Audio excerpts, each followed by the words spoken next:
Hey CE5ers, my name is Andre Cardoso, and this channel is all about CE5, Close Encounters of the Fifth Kind, which means human-initiated contact with extraterrestrials. We've got tips, tools, and first-hand personal experiences of people who've been involved with this important work. Today, we'll hear again from Ben Milne. Ben is a CE5 ambassador who lives in southern New Zealand, and we heard from him in the first season of this podcast when he told us about his first CE5 experience. If you haven't heard that yet, go back and listen to it.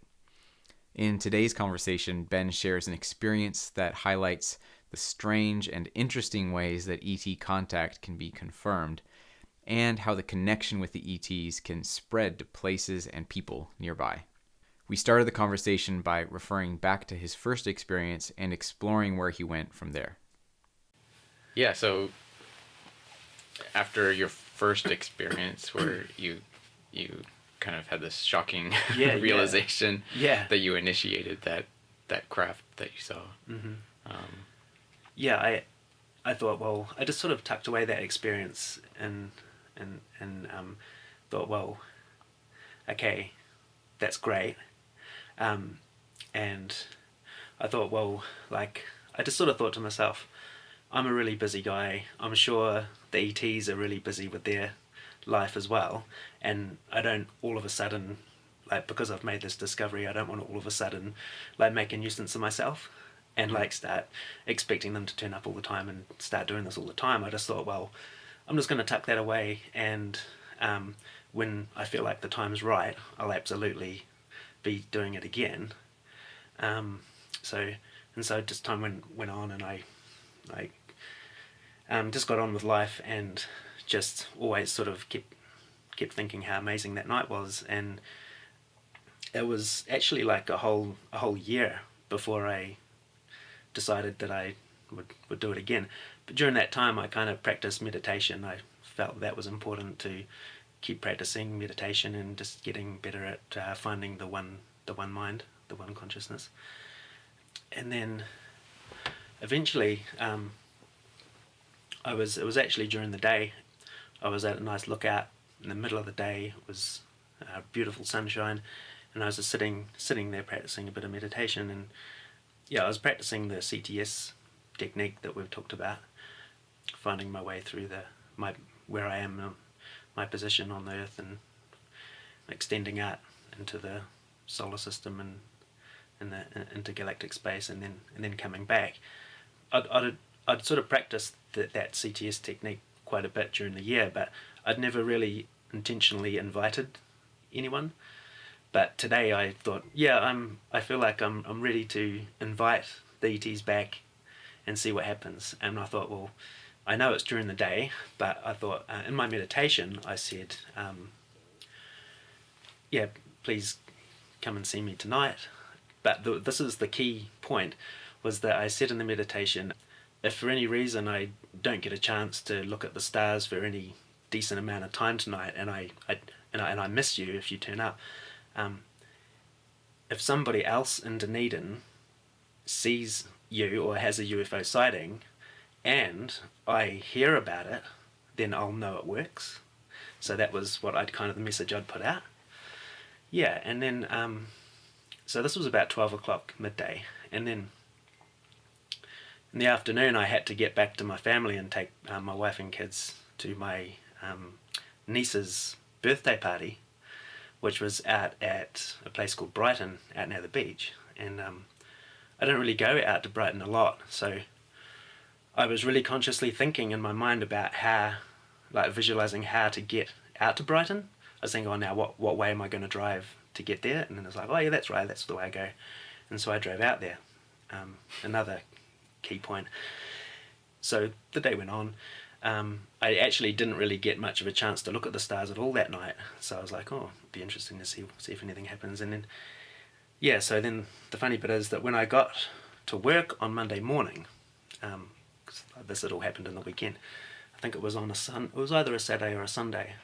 But when I got back to work on Monday morning, my really good workmate that I work alongside every day, and he's heard a lot of my stories about UFO sightings in the past and things, and I've shared with him a lot of UFO information.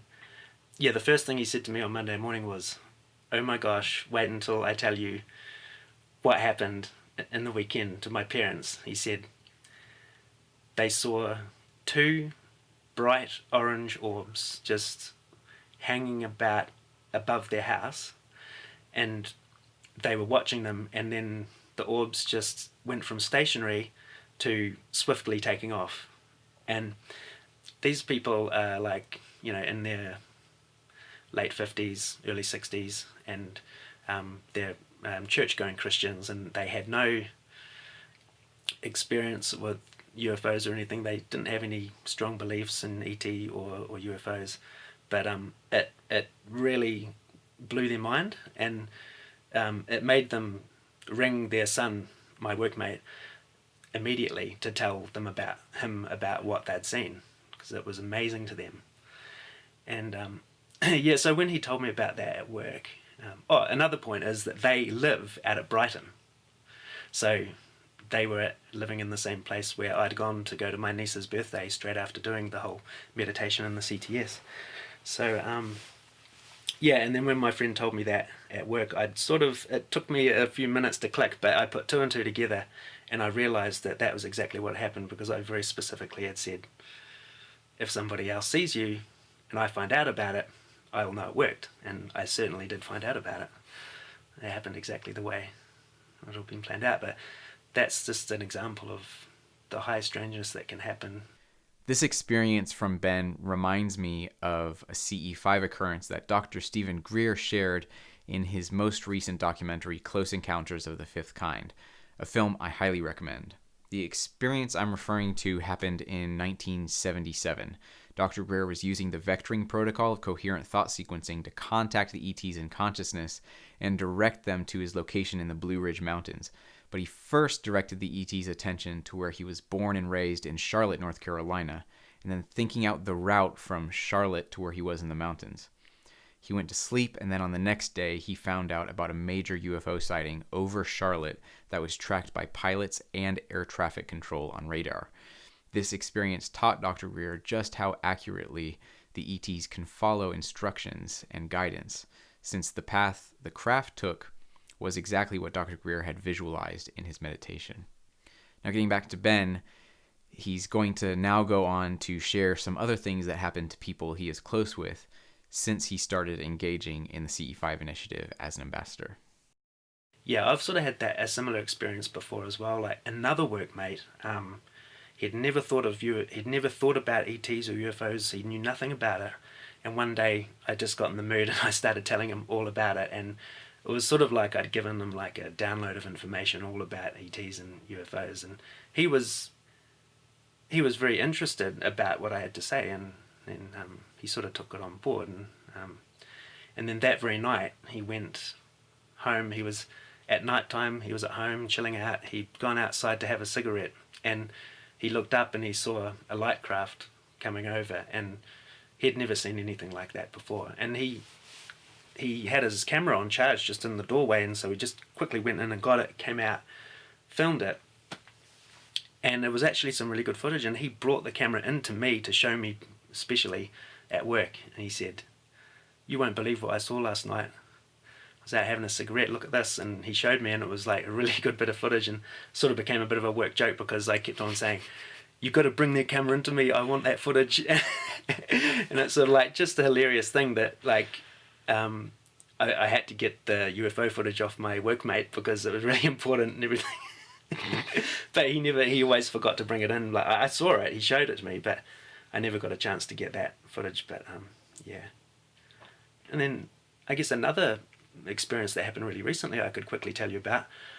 My brother was driving home late at night with his girls in the back. He lives up the coast, north of Dunedin, and his daughters spotted a light out to sea, and it was just sort of like out over the ocean.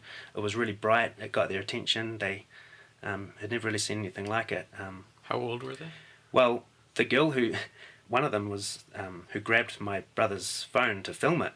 She was 7 years old. She's 7 years old, and yeah, so 7-year-old sees a light. She grabs her dad's phone, she manages to film it, and yeah, they see this light hovering out over the ocean, and then they see like a streaking light whizzing past them, and then when they were looking back at the footage, like just after the experience had happened, they immediately looked back at the footage, and then they saw that not only had they captured the light in the middle of the frame, this is an iPhone camera, mind you, doesn't pick up stars, but it picks up something that's bright enough. And then the top corner of the screen in the frame, it has the light whizzing past. You can see it in the picture, and they were so excited that they'd captured the shooting star, what they called the shooting star. They started hooting and hollering and squealing and making so much racket in the back that my brother was like, keep the noise down in the back. What's all the excitement? Because he had no idea what was going on, but like, he knows everything that I've been telling him about UFOs. So he knows about it. But and then he was looking forward to telling me all about that, and he showed me the footage, and I was like, oh wow, that's great. I found that really interesting. They had that experience. So So it can be like almost like contagious. Like people in your life can start seeing it, that you open up to about it. You can open up to your friends about it, and then it might plant the seed of that knowledge, and then it just might be all they need to open them up to seeing something themselves. And I've noticed that really does happen. That's fantastic. Yeah. Based on Ben's experiences, it seems that contact might even be contagious on some level. And this is very interesting, considering the possibility of more and more people doing this around the world. Dr. Greer often refers to the goal of getting 1% of humanity to engage in this movement, since this would cause a powerful shift in human consciousness across the board, making peace and more open contact with ETs a much nearer eventuality. Ben will join us on another episode this season to discuss more about contact experiences within the context of week-long group CE5 expeditions. Until our next episode, I hope that this show will encourage you to go out and try initiating a CE5 yourself. To help you get started, you'll find a free guide to the basics of CE5 at ce5podcast.com. There's also a great app out there now called the CE5 Contact app, and it's like having a CE5 training course right in your pocket. For more about this fascinating and inspiring movement, check out the other videos on this channel and the links in the description. I'll see you next time.